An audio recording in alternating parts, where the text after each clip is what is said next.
I didn't understand how fast a workplace can turn on you until the morning. My manager slid a folder across the table and said, "You need to explain this. All $5.8 million of it." He said it quietly, calmly, like he was asking about a missing stapler. But everyone in the conference room looked at me the way people look at a man standing next to a burning building. "My name's Daniel. I'm a senior financial analyst in a mid-sized logistics company. I live in spreadsheets, not drama. My job is boring in the best possible way. Reconcile accounts, prepare monthly reports, make sure the numbers tell the same story in every system." That morning, the numbers were suddenly a crime scene, and I was the only one in the room without an alibi. "Walk us through this variance, Daniel," my manager Kyle said. He tapped a page in the folder with the back of his pen. "Line 47 to 63. Total impact, 5.8. I could hear the old conference room clock ticking behind me. It always runs 3 minutes slow.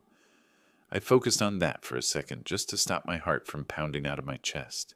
"I'll need to see the backup," I replied. My voice sounded wrong in my own ears, too steady for what I felt. Kyle pushed the folder closer. Inside were screenshots, PDF printouts of our general ledger, a reconciliation schedule with my initials at the bottom, a red circle around a journal entry ID. "JE3409, he read out loud. "Your entry." I frowned. "That's from the Harborline account, right?" He didn't answer. He wanted me to say it first. Harborline Logistics, one of our biggest clients. We handle all of their freight routing in 3 states. Their monthly billing looks like phone book pages, line after line of shipments, surcharges, fuel adjustments. I'd handled their reconciliations for almost 3 years. The alleged error was a misapplied adjustment. $5.8 million moved from a revenue account into a suspense account, with a mirror entry hitting other liabilities. On paper, it looked like I'd taken real revenue and buried it where auditors would circle it in red. Except I hadn't. I stared at the JE number. Something was off. "I didn't book this," I said slowly.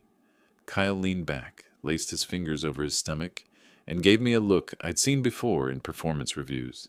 Patient, disappointed, rehearsed. "Your login did," he corrected at 9:14 p.m. last Thursday. My stomach dropped.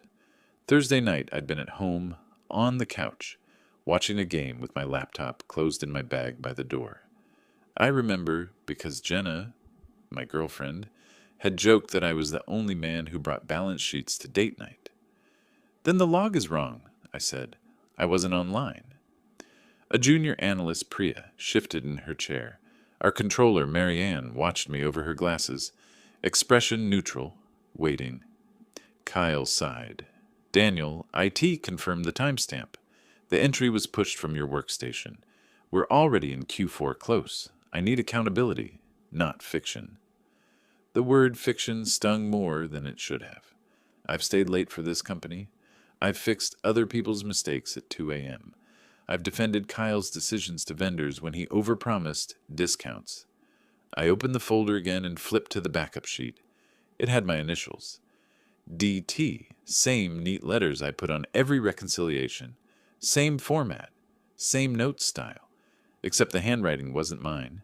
Very similar, same general slant, but the capital D was wrong. I looped mine closed at the top. This one had a tiny gap on the right side.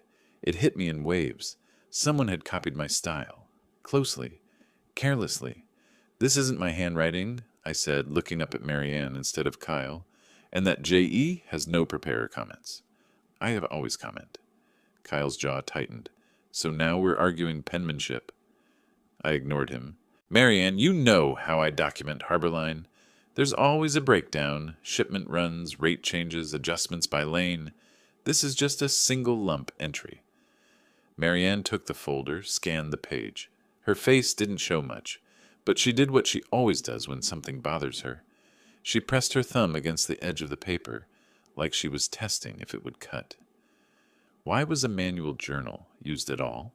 she asked quietly. Kyle jumped in before I could answer. "We had a late adjustment from Harborline. Their AP team flagged an overbilling. That was the first lie. I knew it before my brain fully assembled the pieces, because if Harborline had flagged a 5.8 overbilling, my inbox would have been on fire. They emailed who? I asked. You? Me? The shared mailbox? Kyle's eyes flicked toward me, then to Marianne. They called me directly, he said. Wanted it handled quickly, off-cycle, so it didn't hold up their close. There it was. The story. Clean, simple, convenient. If I pushed too hard in that moment, I'd look defensive. Guilty. I could feel that trap closing around me. So I said the only safe sentence I had left. I want IT logs and the original Harborline communication, I said, and I'd like to be present when you talk to them. Kyle gave a short, dry laugh. This isn't a criminal trial, Daniel. It's an internal variance review. But 5.8 million is enough to become one, Marianne added. Her tone wasn't accusatory, just factual. She turned a page. We'll involve the CFO, if necessary. Silence dropped like a weight. Bringing in the CFO means one of two things in our company. Either a deal is so big she wants credit for signing it, or a problem is so big she wants a name attached to it. Kyle clearly wanted that name to be mine. He folded his hands again. For now, Daniel, you're on administrative leave from the Harborline account. No new entries, no direct contact with the client, no system changes. I'll take over until we figure out what's going on. That's not standard procedure, I said. It is now, he replied, effective immediately. I looked at Marianne again. She didn't nod, but she didn't argue either. She was in observe and document mode. She wasn't going to save me. Not yet. Fine, I said, closing the folder. Then I need one thing in writing. A copy of whatever you send to the CFO about this. Every version. Kyle raised an eyebrow. Planning your defense already? I'm planning not to be rewritten, I said. If I'm going to be accused of a 5.8 error, I want the script. Marianne exhaled, then spoke. Daniel's right. We'll keep the documentation clean. I'll CC him on the escalation memo. Kyle didn't like that, but he couldn't argue with the controller in front of witnesses. He nodded once. Fine. We'll schedule with the CFO this afternoon. I left the room feeling like I'd been in a car accident that hadn't happened yet. No physical damage, just the certainty that impact was coming. Back at my desk, the Harborline binder sat where I'd left it the night before. I opened it slowly, page by page. Every prior month, detailed breakdowns, shipment counts, fuel surcharges, notes about contract changes, email printouts from their AP team with my name on them. All of it made sense. Only the current month looked different. Compressed? Rushed, like someone had tried to summarize chaos in one line, and hoped no one checked the math. I opened my email. No messages from Harborline about an overbilling, nothing about an emergency adjustment, nothing that matched Kyle's story. I scrolled back 3 weeks, then 6, then 2 months. The last time they'd flagged an issue, their controller, Evan, had written me directly with 3 paragraphs of questions and a spreadsheet of their own. This time, nothing. My hands weren't shaking anymore. They were steady on the keyboard as I typed a new email to Marianne and CC'd Kyle. Attaching Harborline correspondence for the last 90 days, I wrote. No record of a 5.0 overbilling from their side. Requesting confirmation of source for JE 3409. I attached everything, every thread, every prior dispute we'd resolved cleanly. A paper trail of normalcy that made this emergency adjustment stick out like a fire alarm in an empty hallway. I hovered over the send button for a second, then clicked it. Then I did something I should have done long before any of this started. I opened the system audit log, not the user-friendly one. The back-end one that most people forget exists because it looks like a wall of timestamps and IDs. JE 3409, timestamp. 2114, user, detailer, accept. The IP address didn't match my usual one from my home VPN or from my office machine. It matched the address of a machine on the executive floor. And that was the moment I realized this wasn't about a mistake. It was about a setup. Somebody had used my credentials from a workstation I'd never touched, and whoever it was had just bet their career on me not knowing how to read logs. That bet was about to age badly. When I walked out of the conference room, the hallway felt longer than usual. Too bright, too quiet, like a hospital corridor where every sound echoes in your chest. I passed the rows of desks, trying not to meet anyone's eyes. People in offices can always smell blood when managers bring accusations. But I didn't feel guilty. I felt something else, a slow, cold irritation that rises only when someone tries to break you using someone else's hands. I sat down at my desk and opened the system log again. If someone used my credentials from an executive floor terminal, they needed my level of access. A mid-level analyst is the perfect person to blame. Not too junior, but with no real protection.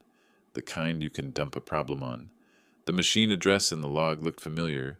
FinX14. That wasn't my computer. Not a random laptop either. It was one of the stationary executive terminals in the leadership suite. The ones they use when they need to sign documents quickly or approve a budget line. Only directors and IT have access to them. But IT wouldn't forge my handwriting or fabricate a fake email from Harborline. I opened the corporate chat and scrolled to my Harborline thread. 2 weeks ago, I had asked Kyle to approve a new freight rate. He replied, "I'll check with them myself." I hadn't thought much of it back then. Now I did. While I was thinking, an email from Marianne came in. Received. Meet with CFO at 3:30. Prepare your timeline and confirm all supporting documents. No emotion, pure instruction. And yet, she gave me time. Not an hour, not 20 minutes, 5 full hours. They don't do that if someone is already written off. I plan to use every minute. I closed the log tab and went to the archive room, a small space with scanners and file cabinets. Nobody goes there. It's the perfect place to think. I laid out in front of me the JE3409 printout, my Harborline archive for the past 6 months, the corporate audit log, and a sheet of paper where I started building the chain. In a normal scenario, Harborline complains, client sends an email, I do the calculation, I submit the correction, the controller approves, the manager signs. But here, the client did not complain. The email did not exist. The calculation did not happen. The correction was not done by me. The controller found out only this morning. The manager signed, then immediately blamed me. The pattern was too precise to be coincidence, but one thing still wasn't clear. Why? While I was thinking, the archive door opened a little. Priya, the junior analyst, peeked inside. "Daniel, they said you're prepping for the meeting. Do you need anything?" I looked up. Priya wasn't someone who stuck her nose where it didn't belong. She was quiet and diligent. If she came here, it meant she had noticed something. "Did you see the JE they pinned on me?" I asked. She nodded and shut the door behind her. "I didn't want to say it in front of everyone, but that handwriting, it's not yours." Something clicked inside me. Confirmation from someone who had seen hundreds of my entries. But Priya continued quietly. "And Thursday night, you weren't in the system." I froze. "It logs?" I asked. She shook her head. "Your cube lights were off. Your chair was tucked in. Your plant was moved like someone bumped it. I left at 9:20 that night. Your workstation was dark." That was more important than the logs. Priya wasn't someone who made careless observations. She noticed everything because she was terrified of making even the smallest mistake herself. "Why are you telling me this?" I asked. Priya swallowed. "Because Kyle stayed late that night. He was printing something in the war room, and when I asked if he needed help, he looked startled. That's how truth begins to reveal itself, through small human details." I nodded. "Thank you. Don't get involved further." She whispered, "I'm already involved. We all are, if he gets away with this." When Priya left, I sat down and closed my eyes. The picture was becoming dangerously clear. Kyle was here that night. He touched my things. He had access to the executive terminals. He was the department manager. He could log into FinX 14. He could forge my journal entries. He could move values, rewrite the log. He had every key. The only question left was, why? I checked Harborline's financials for the last quarter, and I found it. Kyle had been promising the CFO improved margins on that client for 3 months. He overestimated himself. Harborline was a tough client. Tariffs were fixed. Fuel costs rose. He couldn't hit his plan. And to cover the shortfall, he moved the amount into other liabilities, labeled it as an overbilling correction, and patched the hole while the CFO watched only top-line numbers. But when month end came, the numbers stopped lining up, and he saw only one way out: pin it on me. Because if it was him, he'd lose his position. If it was me, it was just a disciplinary issue. I checked the time. 2:56. 34 minutes until the CFO meeting. Enough to prepare. Not enough to stop being angry. I organized the documents neatly. No emotion, no accusations. In meetings like this, only numbers matter. Facts, no drama. Just as I was about to leave, my phone buzzed. Not a call, email, from the CFO. Subject: bring the Harborline sheets and the system logs. My heartbeat quickened. Good sign. The CFO hates rumors. She trusts documents and digital footprints, and I had those. I inhaled deeply and headed toward the conference room. That was where a career would be decided, mine or Kyle's. But when I pushed open the glass door, the first thing I saw was the CFO's expression. She already had a document in her hands, not mine. The system log I had attached earlier. She slowly raised her eyes to me, and in them was that specific silence that means only one thing.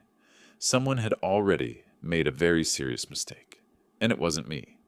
"Daniel," the CFO said calmly. "Close the door. Sit." I sat down. She slid the page toward me, marked with a highlighter.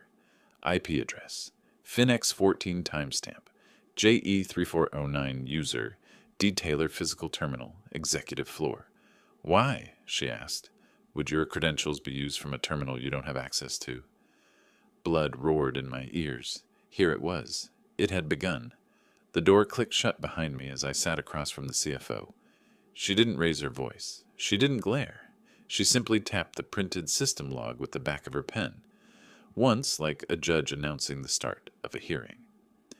"Daniel," she said, "I want you to explain why your login was used from a machine on the executive floor." I cleared my throat. "I can't, because I wasn't here that night." She studied me, not emotionally, scientifically. "And yet," she said, "your credentials were." She leaned back. Her silence wasn't accusatory. It was analytical. CFO silence, the kind you only hear when someone is running numbers in their head faster than the spreadsheet can load them. I placed my folder on the table. "Ma'am, I didn't book JE3409, and Harborline didn't report any overbilling." "Already checked." She tapped her phone. "They confirmed it." I blinked. That was fast. She continued. "I called Harborline's controller 10 minutes ago. He said there was no overbilling, no emergency, no adjustment requested." Her eyes sharpened, "which means the entire premise of this journal entry is fabricated." My pulse thudded once. "So the question," she said softly, "is who fabricated it?" She pushed the system log back toward me. "Walk me through everything you've seen," she said. "Start from the beginning." I didn't dramatize anything. I didn't speculate. I laid out simple facts. My workstation was off at 9:14 p.m. The entry has handwriting that resembles mine, but isn't mine. The backup sheet has no preparer comments. Harborline never sent a complaint. The IP address points to FinX14, an executive terminal. I have no access to that floor after 6 p.m.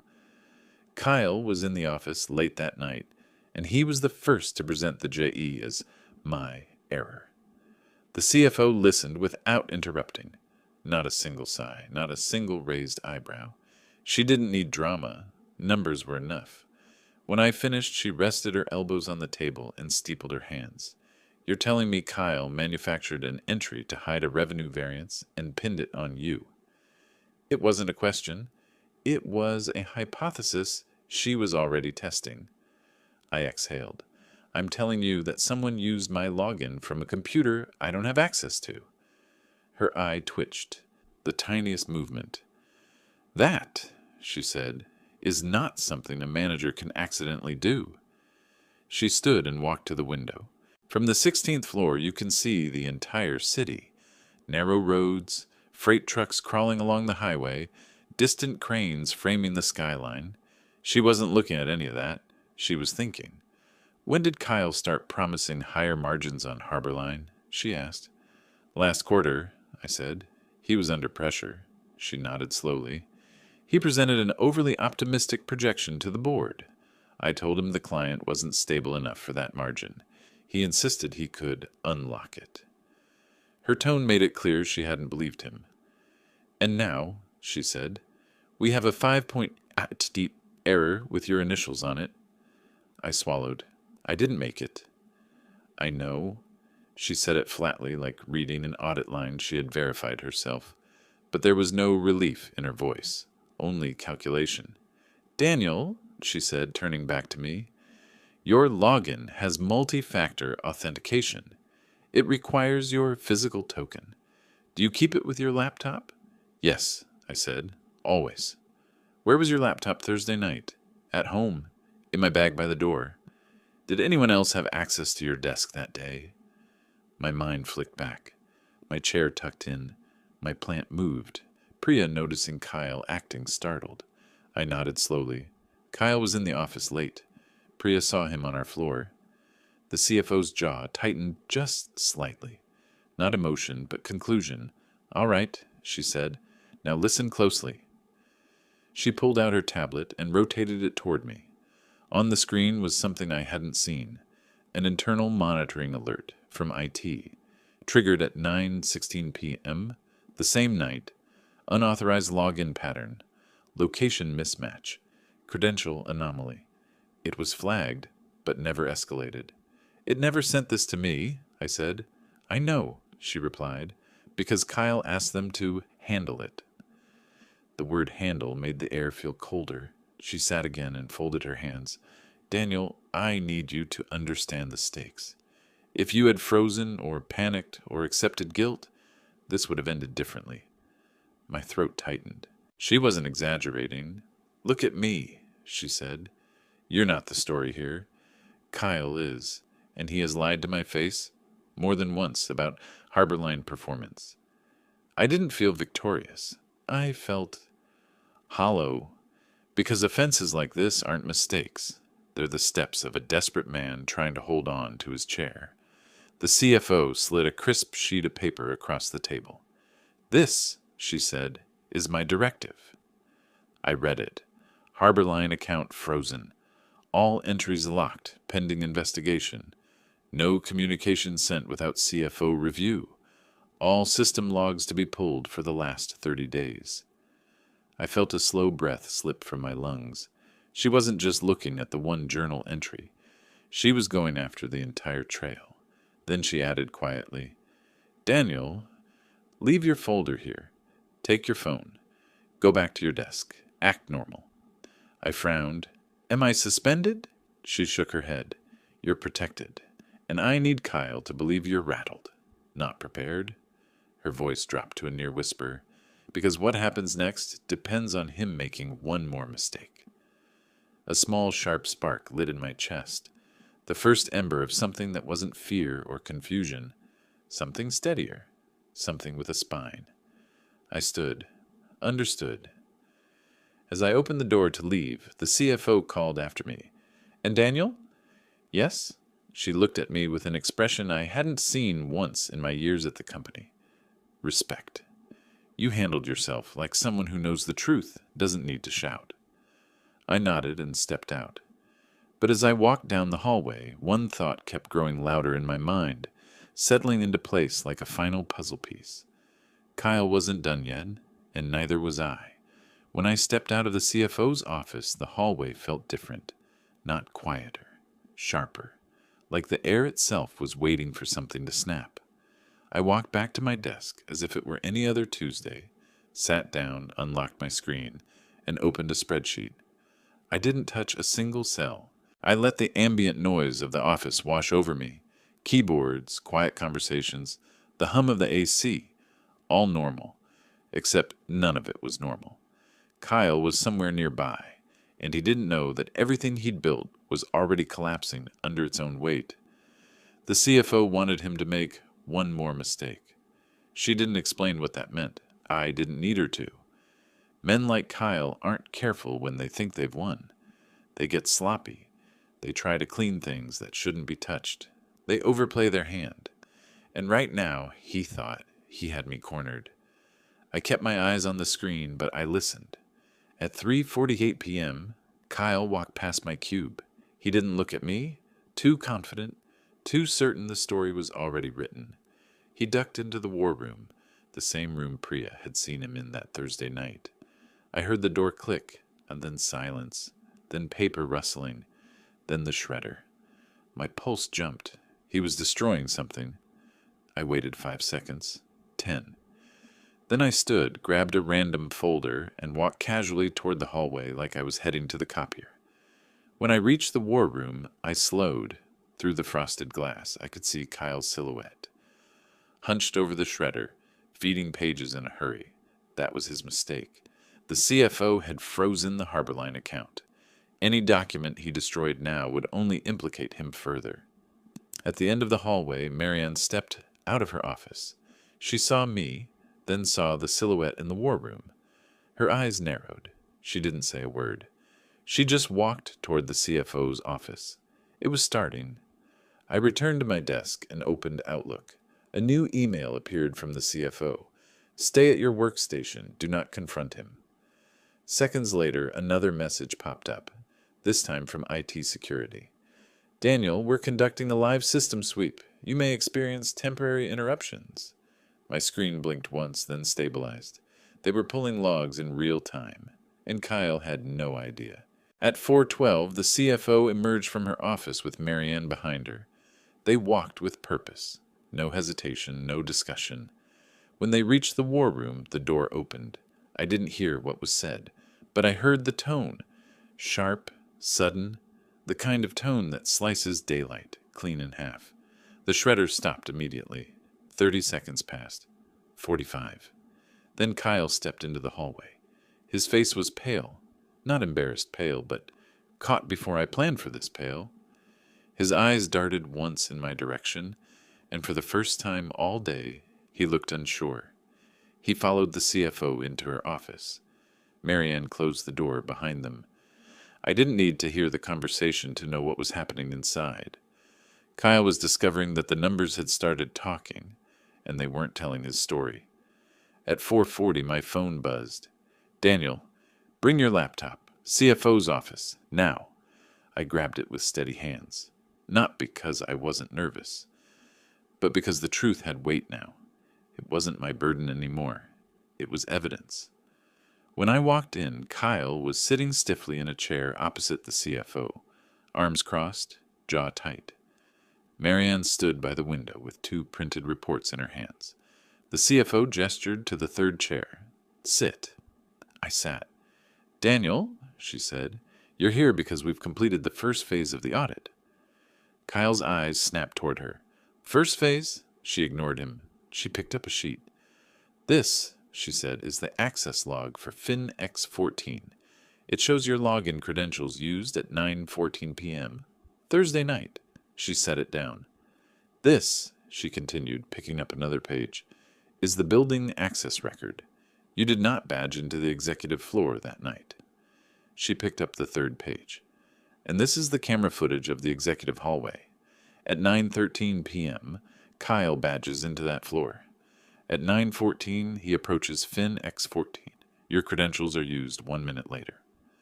Silence. My heart thumped. Kyle didn't blink. The CFO folded her hands.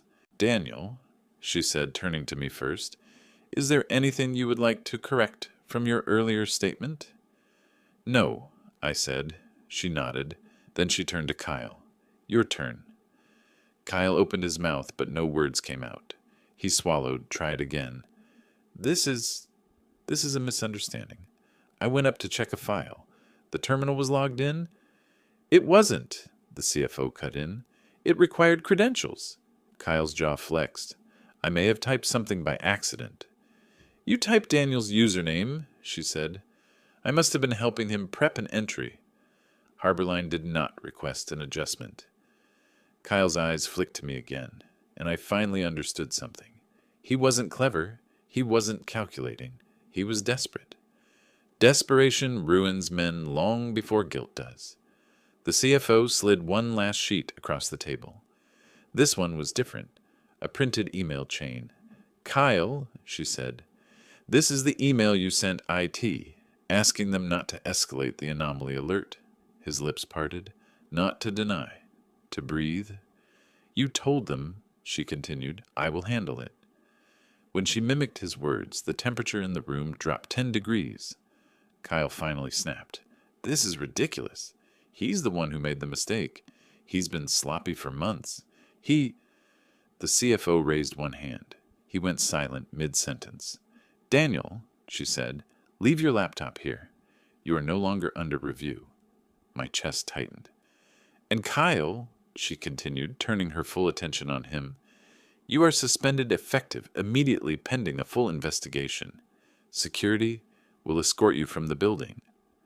Kyle stared, not at her, at me, as if I'd done something to him. He stood abruptly, knocking his chair back. This isn't over, he hissed, but the CFO answered before I could. It is, she said, for you. The security officer arrived at the door 3 seconds later. Kyle didn't fight, didn't yell. He just left. Fast, like someone fleeing a fire they had set themselves. When the door closed, the CFO exhaled for the first time. Then she looked at me. Daniel, it's time you saw the rest. She turned her monitor toward me. On the screen was an internal dashboard, 6 more journal entries, all tied to Harborline, all tied to the same terminal, all traced back 2 months. Kyle hadn't made one mistake. He'd been patching his syncing numbers for weeks, and every patch was about to blow open. The CFO leaned back, eyes cold with certainty. Daniel, this wasn't a cover-up of an error. This was a cover-up of fraud. And just like that, everything changed. Not just for Kyle, but for the company, for the CFO, for me. And what came next wasn't calm. It wasn't controlled. It was the kind of chaos where careers collapse in real time. The moment the CFO said the word fraud, the room seemed to steady around it, not dramatic, not explosive, just decisive. Fraud carries weight in a corporate building. People stop whispering and start documenting. She tapped her keyboard once, and a fresh report appeared on the screen.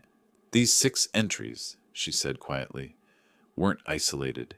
They line up with the shortfalls Kyle promised he'd recover. He's been smoothing variances with unauthorized manual adjustments. My name wasn't on any of them, but my credentials had been used for the biggest one. He was borrowing time, she continued, and you were his insurance policy. The way she said it, flat, unemotional, made the truth land harder than the accusation ever had. She stood. Daniel, go home for today. We'll finish this at the executive level. I'm not suspended, I asked. You're staying, she said. Kyle isn't. She paused, then added, and I'll need your help reopening and reconstructing the Harborline account once this is over. That sentence hit deeper than any compliment. Trust, from someone like her, isn't given. It's earned. I nodded and left the office. The hallway felt different walking out. Not lighter, just honest. No eyes following me with suspicion, no whispers, just quiet acknowledgement. People don't need explanations when they've seen a man escorted out by security. When I reached my desk, my inbox pinged. HR notice. Kyle Benson, administrative access revoked. Then another from IT. Credentials freeze lifted for user D. Taylor. Then the CFO again. Harborline informed. Prepare for review tomorrow. It was over, at least my part of it. I packed my bag slowly, feeling every minute of the last 2 weeks settle into place. The fear, the confusion, the anger, the silence, all replaced with something much rarer. Clarity. On my way out, Priya intercepted me near the elevator. "You okay?" she asked, voice small but steady. "I am now." She hesitated. "They took Kyle out?" "I know. I'm sorry this happened." I shook my head. "You told the truth. You didn't let it slide. That matters." She exhaled, relieved. "They asked me for my notes from Thursday night. I gave them everything." "Good," I said. "That's the right thing." When the elevator dinged open, she paused and added softly, "He underestimated you." I didn't respond, but she was right. People like Kyle always underestimate quiet men. That night, my apartment felt different. Not like a refuge, more like a reset. I dropped my bag by the door, opened the window for fresh air, and poured myself a glass of water. Not whiskey, not beer, something clear. Around 9, my phone buzzed. It was Ray, the controller from Harborline. "Daniel, we heard about something going on internally. Should we be aware?" I kept it professional. "There were discrepancies. We're correcting them." He was silent for a beat. "You've always been straight with us. If you need any statements from our side, just say the word." "I might," I said. "Thank you." "Don't thank me," he replied. "Just keep doing what you do." I hung up and stood by the window, watching the lights of the city blink like little confirmations that life moves on, with or without the drama. The next morning I arrived early, earlier than everyone except maintenance. I brewed coffee, organized my notes, reopened the Harborline binder, and began untangling the numbers Kyle had twisted. By 8:10 a.m., the CFO walked in. "You're early," she said. "This needs to be clean." She nodded. "Good." She placed a file on my desk, a thin one. "HR asked me to give this to you," she said. "It's the closure notice." Inside, confirmation that I was cleared of any wrongdoing, documentation that Kyle acted alone, the audit summary, and an apology signed by the CFO and the controller. I didn't need the apology. The clarity was enough. Still, seeing it written felt like someone finally closing the door that had been hanging open behind me for weeks. The CFO rested a hand lightly on the file. "Good work yesterday." "I didn't do much." "You didn't flinch," she corrected. "That matters." Then she added, "Once this is fully resolved, I'll be recommending you for the lead analyst role. You've effectively been doing the job already." My fingers tightened around the binder. "Thank you." She smiled. Not warm, not sentimental, but approving. The kind of smile that meant she had already decided. "Fix Harborline," she said, "and then take a day off." She walked away. I sat back in my chair and let the moment settle. Not triumph, not revenge, just a clean, earned ending. Kyle didn't return. Not the next day. Not the next week. HR sent a formal announcement 2 days later. Kyle Benson, employment terminated due to policy violations. They didn't say fraud, but everyone knew. People avoided saying his name for a while, as if it still carried static. Within a month, the Harborline account was fully reconstructed. Every error reversed, every adjustment documented, every figure backed with evidence. By then, I'd moved to the corner workstation, the unofficial seat of a senior analyst. Marianne began looping me into meetings she used to exclude me from. IT sent me reports first. Harborline copied me on every invoice. Not because I demanded it, because reliability is loud, even when you aren't. On a rainy Thursday evening, weeks after everything had settled, I walked out of the office with my laptop strap over my shoulder and a sense I hadn't felt in a long time. Control over my own story. No crisis hanging over me. No manager rewriting my work. No shadow waiting to fall. Just a quiet building, a wet sidewalk, and a clear mind. I paused before unlocking my car and looked at the reflection in the window. Not someone broken, not someone scared, someone steady. Someone who walked through a fire without smoke clinging to him. People think vindication feels loud, like applause or headlines. It doesn't. It feels like this. A finished day, a closed book, a life that fits again. and the knowledge that when someone tried to turn you into a shield for their mistakes, you didn't break. You stayed who you were, and in the end, that was enough.